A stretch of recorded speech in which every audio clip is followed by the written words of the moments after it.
எல்லோருக்கும் என்னுடைய ஆத்ம வணக்கங்க. இந்த வீடியோ பார்த்தீங்கன்னா ஒவ்வொரு வீடியோவிலையும் நான் ஆன்மீகத்தை பற்றி தாங்க பேசிகிட்டு இருக்கிறேன். இந்த வீடியோவில் திருவண்ணாமலையில் ஓம் காட் நாகராஜ் அப்படிங்கிற ஒரு திருவண்ணாமலையில் கிரிவல பாதையில் அவர் அண்ணாமலையாரை நோக்கி தவம் பண்ணிகிட்டு இருக்கிறாருங்க. எனக்கு தெரிஞ்சு அவர் 5 வருஷத்துக்கு முன்னாடி திருவண்ணாமலைக்கு வந்தவர் தான்.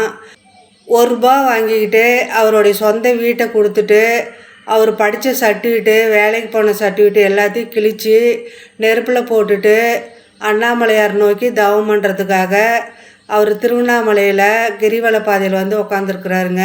அவரோட வீடியோ நான் அதிகமாக பார்க்கல, ஒரு 4-5 வீடியோ நான் பார்த்துருக்குறேங்க.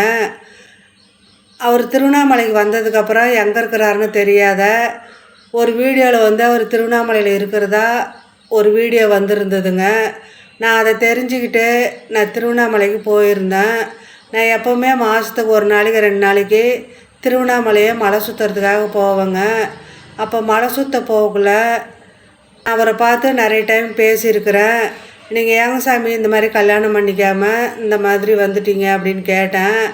போன ஜென்மத்தில் நான் கல்யாணம் பண்ணி நிறைய கஷ்டப்பட்டுட்டோமா, நான் அட்டாங்க யோகம் பண்ணேன், அந்த தவத்து மூலிமா நான் தெரிஞ்சுக்கிட்டேன் அடுத்த ஜென்மன்னு ஒன்று இருந்தால் நான் கல்யாணம் பண்ணிக்கக்கூடாது அப்படின்னு என்னுடைய ஆன்மா ரெக்கார்டு இருந்ததுனால நான் அட்டாங்க யோகம் பண்ணதுக்கப்புறம் தவத்தில் எனக்கு தெரியப்படுத்தினாங்க. அதனால் எல்லாத்தையும் கொடுத்துட்டு எனக்கு எதுவும் வேண்டான்ட்டு அண்ணாமலையாரே போதும் அப்படின்னு நான் இங்கே உட்காந்துருக்கறேன்னு என்கிட்ட சொன்னாருங்க. போக்குலலாம் அவர்கிட்ட நான் போய் பேசுவேன். அவரும் நல்லதனமாக பேசி சாப்பாடெல்லாம் வச்சுருப்பார். யாராவது பழங்கள் வாங்கிட்டு கொடுத்தாலும் என்கிட்ட சாப்பிட சொல்லி கொடுப்பாருங்க. என்னை பார்த்ததுமே ஜெயலலிதா அம்மா, நீங்கள் ஜெயலலிதா அப்படின்னு எனக்கு ஜெயலலிதான்னு பேர் வச்சுருக்கிறாரு அவர். சன்னியாசிங்க சாதுக்களை என்னுடைய வீடியோவில் நிறைய பேர் பேசியிருக்கிறாங்க. அதை வெளிநாட்டுக்காரங்க பார்த்துட்டு எனக்கு ஃபோன் பண்ணி அங்கே ஓம் காட் நாகராஜன் அங்கே இருக்கிறாருல்ல, அவரையும் நீங்கள் பேசி நீங்கள் வீடியோ எடுத்து போடுங்க அப்படின்னு சொல்லி என்கிட்ட சொன்னாங்க. நான் நிறைய டைமு அவரை பார்த்து சந்தித்து பேசியிருக்கிறேன். அவரும் நல்லதனமாக என்கிட்ட பேசியிருக்கிறாரு. அவர்கிட்ட போய் நான் கேட்டேன், நீங்கள் எனக்கு ஒரு வீடியோ பேசுங்க சாமி அண்ணாமலையாரை பற்றி, என்னோடய சேனலில் நீங்கள் பேட்டி கொடுங்கன்னு சொல்லி கேட்டேன். அது என்ன நினச்சாரோ தெரியல, திடீர்னு என் மேலே கோவப்பட்டுட்டாரு. பணம் சம்பாதிக்கிறதுக்கு தான் நீ என்னை வீடியோ கேட்குற, நான் சொந்த பந்தங்களாம் உதறிட்டு நான் அங்கே அண்ணாமலையார் கோயிலில் உட்காந்துருக்குறேன், நீ பணம் சம்பாதிக்க தான் வீடியோ கேட்குற அப்படின்னு சொல்லி என்கிட்ட ரொம்ப கோவப்பட்டார். எனக்கும் கோவம் வந்துருச்சு.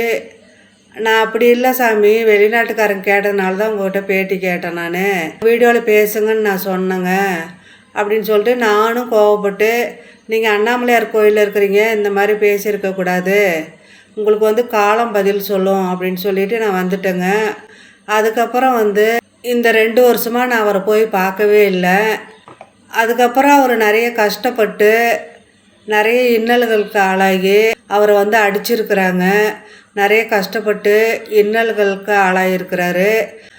அதுக்கப்புறம் நான் தவம் பண்ணிகிட்டு இருக்குள்ள அவருடைய ஆன்மா என்கிட்ட பேசிச்சு, என்னுடைய குழந்தை இந்த பூமியில் இருக்கணுமா, எனக்கு வாடகை தாய் யாராவது கிடைப்பாங்களா அப்படின்னு சொல்லி என்கிட்ட தவத்து மூலிமா கேட்டாருங்க.